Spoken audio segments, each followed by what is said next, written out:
Talk to me about Big Mama's house. No, here we go with that. Y'all, listen. Y'all keep talking about this. Y'all go on comedy hype for that. I said it too many times. Yeah, yeah, yeah. I don't want you to lose for me. You'll be my latest victim. Why would you wanna do that for me? Why you wanna do that? I Yeah. said, Yeah. mirror, mirror on the wall, all of a sudden wanna call. Name. Brandon Timothy Jackson. That's my name. Where are you from? I'm from Detroit, Michigan, and West Bloomfield, Michigan. What do you do? I am a servant of humanity. Talk to me about that a little more. Serve humanity in the arts of acting, comedy. You know, try to be a light to people in my expression of art and um, writing and producing and intellectual properties is also something I do. Is make IPs, um, teach people to show people how to go in their journey, serve humanity in a lot of different ways, point people in the right direction to find themselves as I'm finding myself in this mirror right here. Speaking of mirror, what do you see? See a man that hasn't aged that much. Um, See a man that needs to just step it up a little bit better with his to get to his full potential and stay consistent. Consistency. Yeah, that's what I see. I see a man needs to keep working harder, to work hard and consistent and smarter to achieve goals.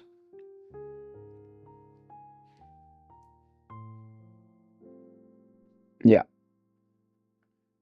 Can you describe a specific moment in your life where you felt like things were against you? Specific moment in my life when I felt like things were against me. I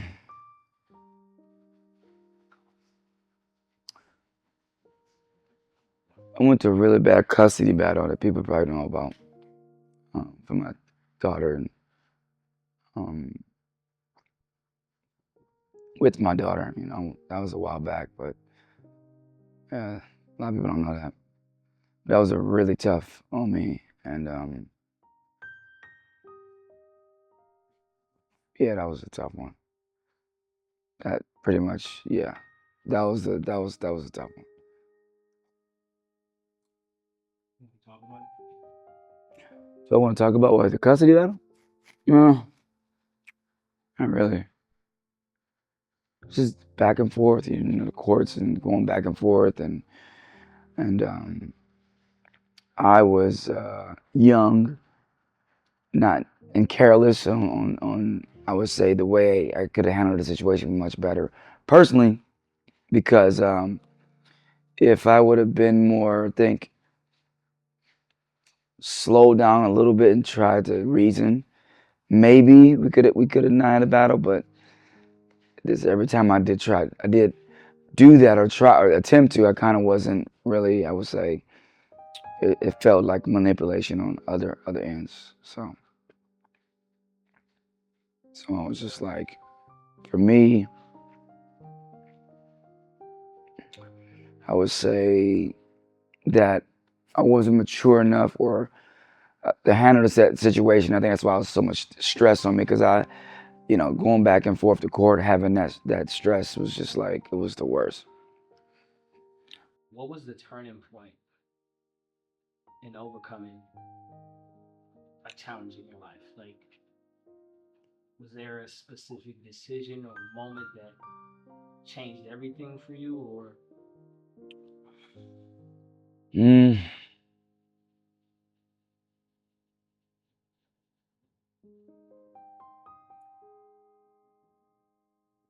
I think I got sick of a certain pattern when I felt like I was being taken advantage of as a person. And once I recognized that pattern was consistently happening, it's like I got sick of it. I didn't like the outcome of the pattern. I didn't like the outcome of, you know, where I was at in life. Stagnant, being stagnant. I didn't like being, I hate being stagnant. And I felt like that this was a pattern that was keeping me stagnant. What were those patterns? Like, what were you doing? Let me see. Consistently being inconsistent with just like you go to the gym and then you just don't go. You know, the back and forth. You know, not executing things fully out. That, you know, I wouldn't say it's laziness. It's like almost more so an ADD approach where you just get tired of doing the same thing, or you get pulled in a different direction, so you stop doing that anchor. And I think the anchor of, like, just say something as simple as working out, that's a huge anchor for me, because it's something that I think that I have to do for my mental health, number one. Number two, for my my life goals. It's a consistent thing. So, but I just got tired of, you know, not knowing where this road leads, where you're being someone who's very inconsistent. It leads to failures in goals that you want. And then that stagnant is just like the worst. Stagnation is worse. Is that a word, stagnation? I think that's a word. Being stagnant, I know that, but yeah. Do you have any regrets? Any regrets? Not necessarily regrets, but I would be curious on if I took some other choices, where my timeline of my life will be. You know.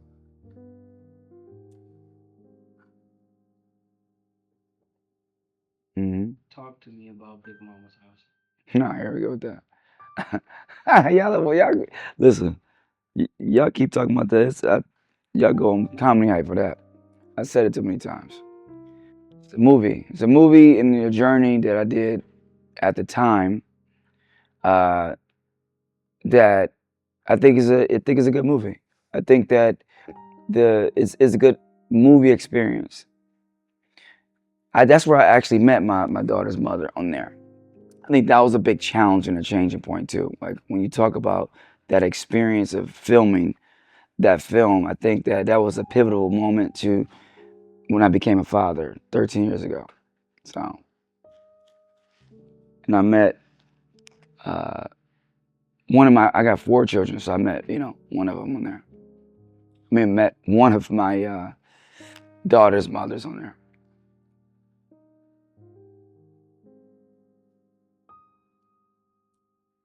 Can you recall a specific conversation or an experience that shifted your mindset or approach to life from someone in the industry that you work in? No, not really. I couldn't think of something that shifted my mindset. I would say more experiences shifted my mindset. Like I said, having a habitual, I would say, thing, constant, which pattern is that pattern. Like, you know, okay, look at this, what you call it? Look at this outcome, right? We know if I go down this road, this is gonna be like this. So that is more circumstances that, you know, I give you an example. They would give us these, like, in Hollywood, they would give us these back end deals that, when I never seen the back end of it, you realize that it was, you know, it was a fluff deal. So, when anytime you hear somebody say, "Hey, we're doing a back end deal," you know, it's just like, no, I'm gonna get my money up front, you know? But, you know, it depends on what machine, because back end deals could be great if you got a good, you know, machine that's gonna help, you know, account for it, and, or, you know, a righteous machine. But it's more experiences that kind of shape a pivotal point where I went a different way in my life. Do you have any mentors in the industry that you work in? I don't necessarily have mentors right now in the industry. I've had mentors in the past. I would say I learned from working with Eddie Murphy. I learned from working with Martin. I learned from working with Ben Stiller, of course. Those are great artistic experiences. Learning how to really, you know,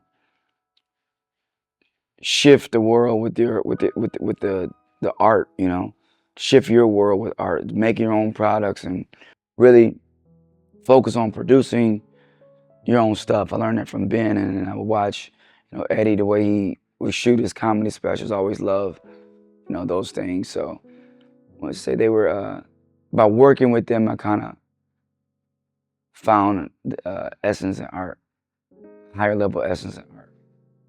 That's why I'm really spoiled now. Like when I you know, go out to you know, shoots or certain things, I'm like, this movie's not good. I'm not doing that movie. And some people don't like that. Like, oh, when the last time you did a movie? It's like, well, that's why. Because if it's not something I want to do, I'm not going to do it. So I'm just like that, exclusive. So my mentorships were probably more in my experiences with life. Yeah, life in the films. I'm trying to think. I really don't have any personal mentors. I would say that would like take me under their wing. Mm-mm. My father's my mentor. My dad. Yeah, but he's more of a mentor as, you know, how to be a good man, the morality mentor. So Give me some good habits about you. I drink a lot of water. I try to eat really good. I think working out is a good habit. I have what else? I would say good habits. Reading, I think that's a good habit. I like to read and search a lot. Research, watch a lot of stuff, you know, taking a lot of information as far as stuff to expand my mind. I could do that more though. I need to do that more. Give me some bad habits that you're currently dealing with. I would say drinking could be a bad habit sometimes. I can say eating sugar is a bad habit. Processed sugar. Not following up and procrastinating, that's a bad habit of mine. Not following through on certain things or moving on to something really fast. You know, while I'm working on this, I move on to something else. Like, you know, like a little ADD a little bit. Give me an example of a turning point that you've dealt with. I start researching, you know, the Bible from a different angle. And other faiths, you know, just learning about ancient Eastern cultures. And I would say that was a turning point on, you know, why and I talk about it in my special, Chest Out. I would say that where I went on my spiritual voyage, I would say. And now I'm just back in a place where balanced, understanding that a lot of stuff that we have is just really inside of us already. So unlocking those codes. So Talk to me about Chest Out. Chest Out is a comedy special that I did based on all my trauma that I went through from the questions that you're asking me. So I answered in Chest Out with, of course, a comedy twist. Some of it is exaggerated truth, and some of it is definitely based in truth. Yeah. Ahmad Badak, the cult leader. So you may have already asked this question, or something like it, but I'm gonna ask it again. Who is the most influential person you have ever met in your profession? In my profession?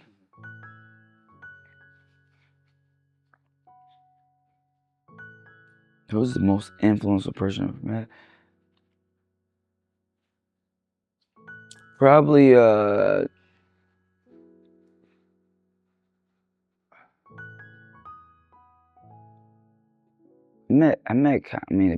influential, which means what? Influential to me or influential to life? To you. Oh, in my career, I would say the most influential person probably was, I'm gonna say RDJ, Robert Downey Jr. I would say Eddie Murphy, probably Martin. They're really influential in my life, in my art, and it's, yeah, those two guys.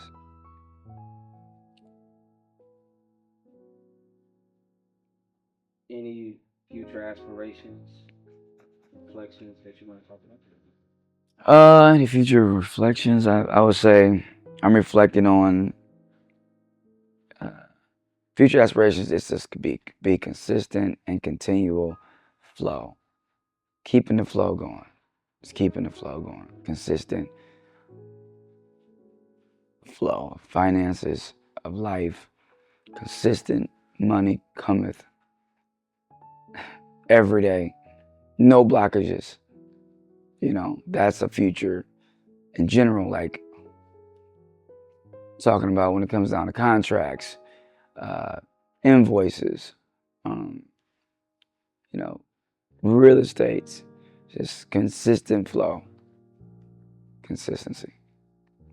You can be consistently inconsistent, which I tend to do a lot. I'm 20 years old. I need some advice on how to go about my acting career. What advice would you give me? Honestly, I don't know, you better jump, play basketball, do something, because you black, you're not going, I'm sure. Nah, it's tough. I don't know anymore, honestly. Y'all, this internet stuff then got, people ask, I don't know. Work harder than everybody, work harder than AI, which is gonna be impossible. Have faith, how about that?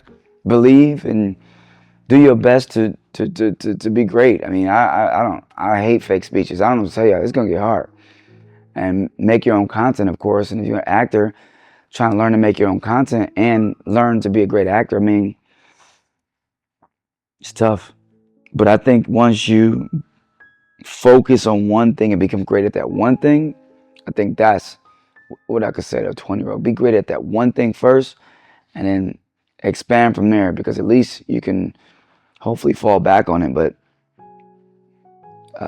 AI is coming in, and you got to be a content creator full out now. It's even for me as an actor. It's a whole new world out here, and it's definitely not fun like it used to be. I mean, it's cool, but it's not. It's the good old movie days were just those were some of the best days. Being on set for 6 months. Now they gotta get these movies out. Content is moving faster and faster. So at 20, I would just say, just try to master yourself as a performer. At least do that, and try to master yourself as a producer or something. So, Any closing remarks? Anything you want to talk about? closing remarks. I would say, always keep your head up and your chest out. Be the journey that you're going to be in life. Impact that journey, become it, embody it. You know, embody, perfection, and sometimes embody imperfection so you learn. So I would say to myself to always be the journey, never give up, and always work to have excellence. So, and be consistent. Consistently consistent. This is the season for the underdogs. I'm telling y'all, everybody that y'all thought was not gonna make it is the year of the unexpected favor. And I'm telling y'all, all the people that y'all looking at as I think is big and huge, it's gonna be the year of the underdog. Remember I told y'all that. Appreciate you, though. Appreciate y'all, man. Again, to Randy, man, appreciate you pulling up, bro, for the Mirror Talk. Absolutely. Yes, sir. Likewise. You know, we be having these conversations all the time. Alright. Yeah, Who we in the building? I'm here. Yes, sir. How that mirror feel? You know what I'm saying? Kind of bit. Yeah. But you held it together. Good job. How you feel? Thank you so much, man. Proud of this motherfucker. Goddamn, boy. We're talking about motherfucker. Boy, I'm about to get up.